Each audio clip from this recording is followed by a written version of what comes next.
On NASA's photos, here are images. November, correct? On Confirm. near infrared camera. Send NIR1 to OPR9. Copy. Sending command. We're going to an infrared shot. Mark, Centaur impact.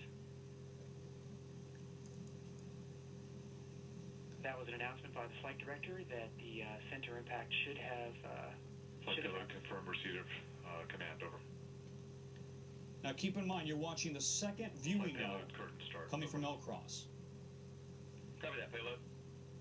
Tom, I guess if people were expecting some major plume of something visible to the human eye, I'm not seeing that. Signs of the impact on the leftmost part of the. Standing by with mid-infrared changes. The left side of the shadow, right below the dimpled crater on the larger crater rim. The question is, are we going to get more as we see the satellite now fly through a plume? And you're right, I don't see a plume yet. No, nothing. Rate changes, MIR1, 1 hertz, MIR2, 0.1 hertz. Over. Copy, science command flight, MIR1 to 1 hertz. Sending MIR1 at 1 hertz. Tom, stand by there. We want to bring in Dr. Michio Kaku, who is a theoretical physicist and the author of Physics of the Impossible. He's here in the studio with us. Doctor, is this what you expected, or did you expect to see more? Well, we expected to see more. We expected to see a 6-mile plume of gas and debris shoot out with perhaps traces of water, ice, water vapor, and it could be a game changer if we find ice on the moon. Water can be used for rocket fuel. You separate the oxygen and hydrogen. It could be used for shielding and for drinking water.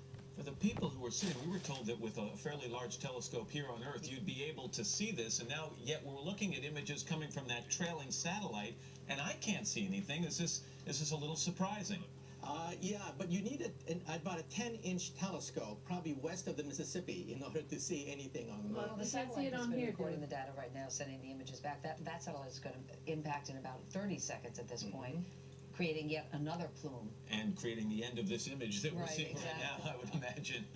And so how soon will we have any kind of results from NASA as to what was found or not found? It'll take just a few more hours for spectroscopes to analyze the presence for water and realize that this is a once-in-a-lifetime event. I mean, how often do we hit the moon like this?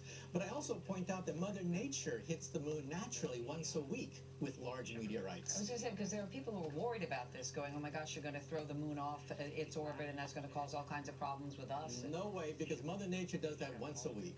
The expense of this is huge, Doctor. There are some people who said, why don't we just take a huge drill to the surface of the Earth and do it that way? What's the answer to that? To put a pound of anything on the moon costs about $50,000. That's 5 times the weight of gold. So in some sense, if we find ice, it's better than finding gold on the moon. That's how expensive space travel is. And just to make sure we don't connect too many dots, if they find evidence of ice, it does not mean we should be baking cookies for little green men and women, right? That's right. Life probably cannot exist in ice. You need liquid water. You need billions of years to get DNA off the ground. So we're not going to find little green men if we find ice on the moon. We're actually a little under a minute now. We were off before. But, Doctor, let me ask you, how likely do you think it is we'll find water? It's a long shot. It is. However, the payoff is so huge. A bonanza, just think of it, millions of tons.